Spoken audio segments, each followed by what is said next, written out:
राधे राधे, जय श्रीमन नारायण, हरे कृष्णा। कैसे हैं आप लोग? आशा करती हूँ कि श्री गणेश और श्री हरि की कृपा आप सभी पर बनी रहे, आप सभी स्वस्थ और अच्छे हो। इसी कामना के साथ आज हम सुनेंगे गणेश जी के एक दंत बनने की रोचक कथा। तो चलिए कथा को शुरू करते हैं और सुनते हैं। एक बार विष्णु जी के अवतार भगवान परशुराम जी थे। शिव जी से मिलने कैलाश पर्वत पर आए। शिवपुत्र गणेश जी ने उन्हें रोक दिया और मिलने की अनुमति नहीं दी। इस बात पर परशुराम जी क्रोधित हो उठे और उन्होंने श्री गणेश को युद्ध के लिए चुनौती दे दी। श्री गणेश भी पीछे हटने वालों में से नहीं थे। दोनों में घनाघोर युद्ध हुआ और इसी युद्ध के दौरान परशुराम जी के फरसे से उनका एक दांत टूट गया। तभी से वह एक दंत कहलाए। आइए अब हम सुनते हैं कथा नंबर 2। कार्तिकेय ने तोड़ा उनका दांत। भविष्य पुराण में एक कथा आती है जिसमें कार्तिकेय ने श्री गणेश जी का एक दंत तोड़ा। हम सभी यह जानते हैं कि गणेश जी अपने बाल अवस्था से ही अति नटखट हुआ करते थे। एक बार उनकी शरारत बढ़ती गई और उन्होंने अपने ज्येष्ठ भाई कार्तिकेय को बहुत परेशान करना शुरू कर दिया।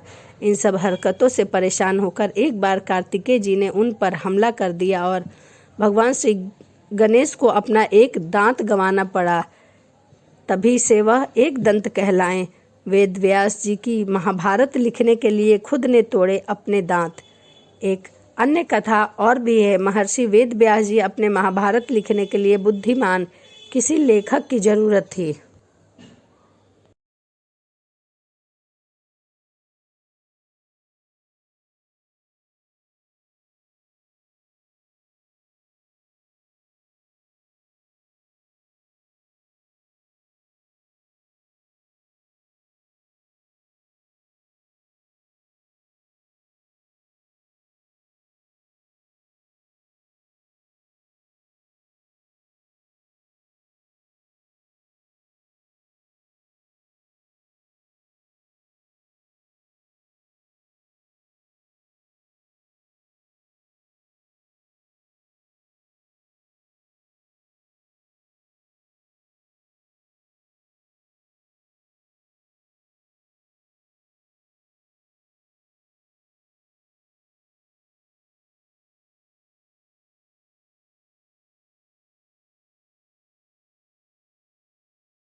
ओम गण गणपतये नमः, ओम गौरी नंदनाय नमः।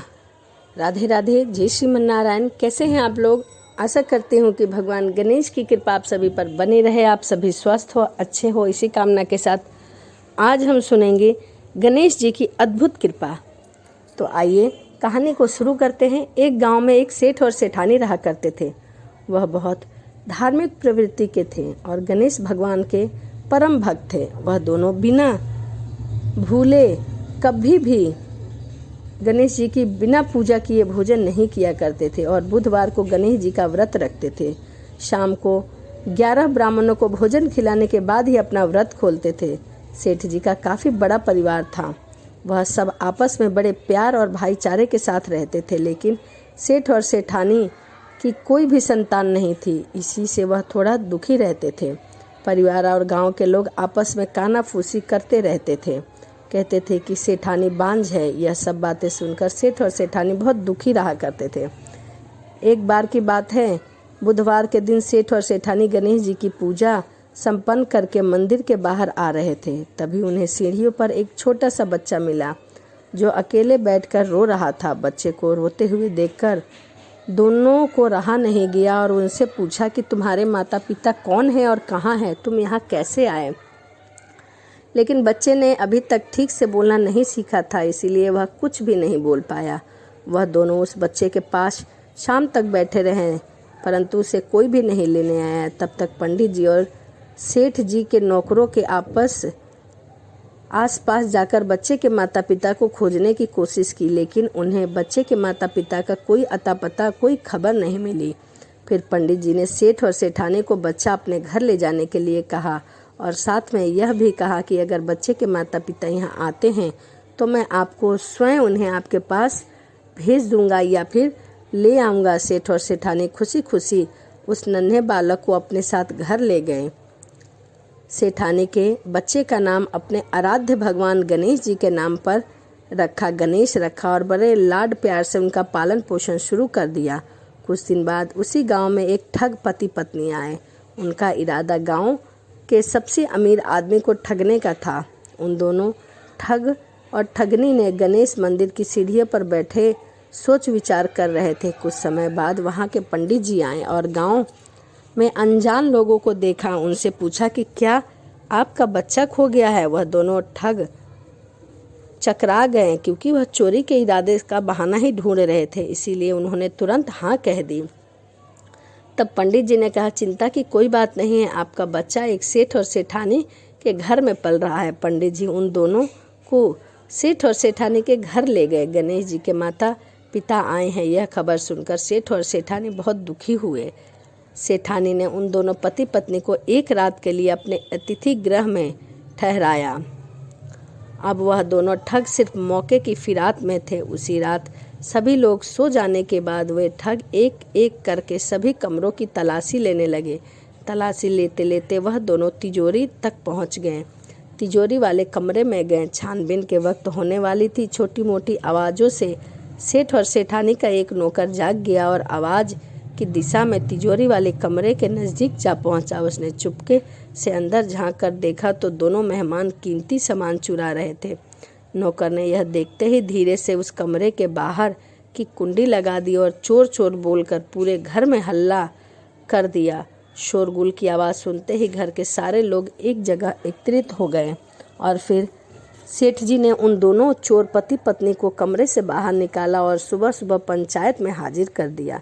सेठ जी ने सरपंच जी को पूरा मसला बताया और कहा कि ये दोनों चोर हैं, अब हम पुत्र गणेश को इन दोनों को नहीं देंगे। लेकिन वह दोनों ठग पति पत्नी अपनी जिद पर अड़ गए और बच्चे को ले जाने की जिद करने लगे। सरपंच ने भी इस गंभीर समस्या का एक तोड़ निकाला। उन्होंने सेठानी और दूसरी औरत को गणेश के सामने खड़ा कर दिया और कहा, जिसके भी आंचल से दूध की धार गणेश के मुंह में जाएगी, बालक गणेश उसी के पास।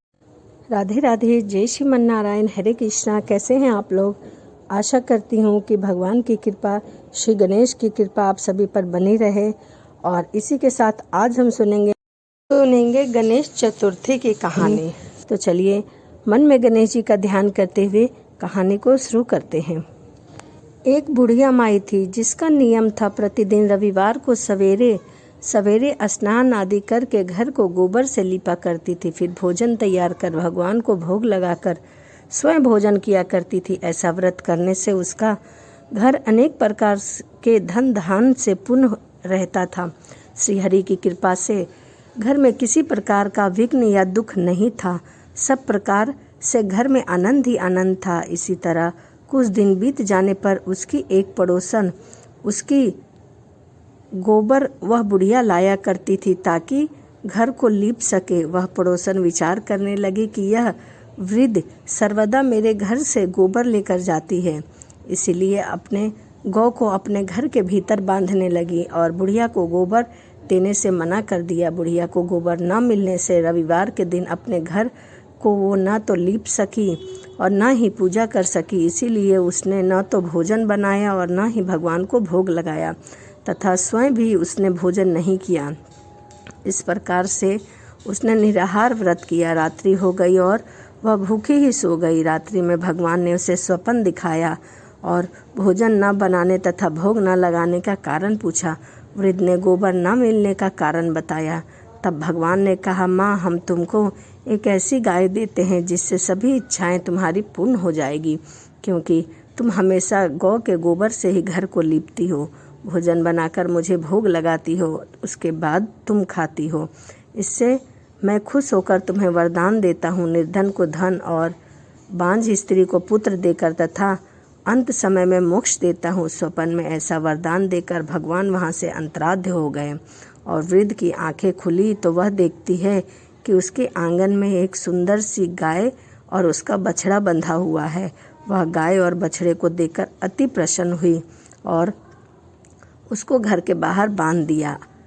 अब वह वहीं खाने को चारा पानी डाल दिया करती थी। जब उसकी पड़ोसन ने घर के बाहर एक अति सुंदर गौ और बछड़े को देखा तो वह द्वेष के कारण उसका हृदय जल उठा। उसने देखा कि गाय ने सोने का गोबर किया है तो वह उस गोबर को उठाकर अपने घर में रखाई और अपने गाय का गोबर उसकी जगह पर रख दिया। वह नित्य प्रतिदिन ऐसा ही करती थी और सीधी साधी बुढ़िया को इसकी कोई भी खबर नहीं थी तथा वह सर्वव्यापी ईश्वर ने सोचा कि यह तो इसकी पड़ोसन बहुत ही चालाक है, पड़ोसन के कर्म से बुढ़िया माँ ठगी जा रही है। तो ईश्वर ने संध्या के समय अपनी माया से बड़े जोर से आंधी चलाई। बुढ़िया माई ने आंधी के भय से अपने गौ को और उसके बछड़े को भीतर बांध दिया। प्रातःकाल जब वृद्ध ने देखा कि गौ ने सोने का गोबर दिया है तो उसे बहुत ही आश्चर्यचकित हुआ। उसकी कोई सीमा न रही।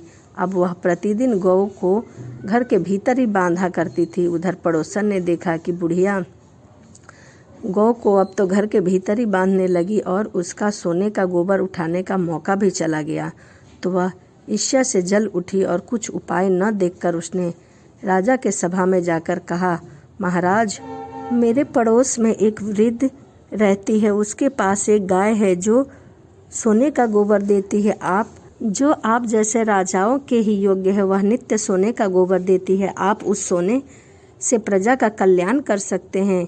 वह वृद्ध इतना सोना क्या करेगी? राजा ने यह बात सुनकर अपने दूतों को वृद्ध के घर गौ लाने के लिए भेजा। वृद्ध प्रातःकाल ईश्वर को भोग लगाकर भोजन ग्रहण करने ही जा रही थी। राजा के कर्मचारी गौ को खोलकर ले आए। वृद्ध काफ़ी रोई चिल्लाई, किंतु कर्मचारी के समक्ष कोई क्या कहता। उन दिन वृद्ध गौ के वियोग में भोजन न खाती थी। रात भर रोती रहती, रोकर ईश्वर से गौ को पाने के लिए प्रार्थना करती रही। उधर राजा गौ को देखकर बड़ा प्रसन्न हुआ, लेकिन सुबह जैसे ही वह उठा, सारा महल गोबर से भरा हुआ दिखाई दे रहा था और चारों तरफ गोबर ही गोबर की गंध आ रही थी। यह देखकर राजा घबरा गया। भगवान ने रात्रि में राजा को स्वप्न में कहा, हे राजा, गाय वृद्ध को वापस लौटा दो, नहीं तो तेरा अनर्थ हो जाएगा, मैं तुझे बर्बाद कर दूंगा। इसी में तेरी भलाई है। उस बूढ़ी अम्मा ने रविवार के व्रत से प्रसन्न होकर मैंने उसे यह गाय दी थी। प्रातः होते ही राजा ने वृद्ध को बुलाकर बहुत ही सम्मान के साथ धन और सम्मान सहित गौ और उसके बछड़े को लौटा दिया। उसकी पड़ोसन को बुलाकर उचित दंड दिया। इतना करने के बाद राजा के महल से गंदगी दूर हो गई। उसी दिन से राजा ने नगरवासियों को आदेश दिया कि राज्य में समस्त मनोकामनाएं पूर्ति के लिए रविवार का व्रत रखा जाए। व्रत करने से नगर के लोग सुखी जीवन व्यतीत करने लगे। नगर में अब कोई भी बीमारी नहीं होता था, बीमारी का प्रकोप भी किसी पर नहीं होता था। सारी प्रजा सुख से रहने लगी। तभी से घर में हर रविवार के दिन गौ के गोबर से घर की लिपाई की प्रथा चली आ रही है। ऐसा करने से हमारे घर में बरकत होती है, घर में लक्ष्मी का आगमन होता है, भगवान प्रसन्न होते हैं, माँ लक्ष्मी की कृपा सब पर बनी रहती है। तो यह गणेश जी और रविवार की कहानी थी। वीडियो पूरा देखने के लिए आपको दिल से धन्यवाद। यदि मेरी वीडियो आपको अच्छी लगती हो तो प्लीज़ एक लाइक ज़रूर करिएगा। तो चलिए इसी के साथ वीडियो को समाप्त करते हैं और मिलते हैं अगली वीडियो।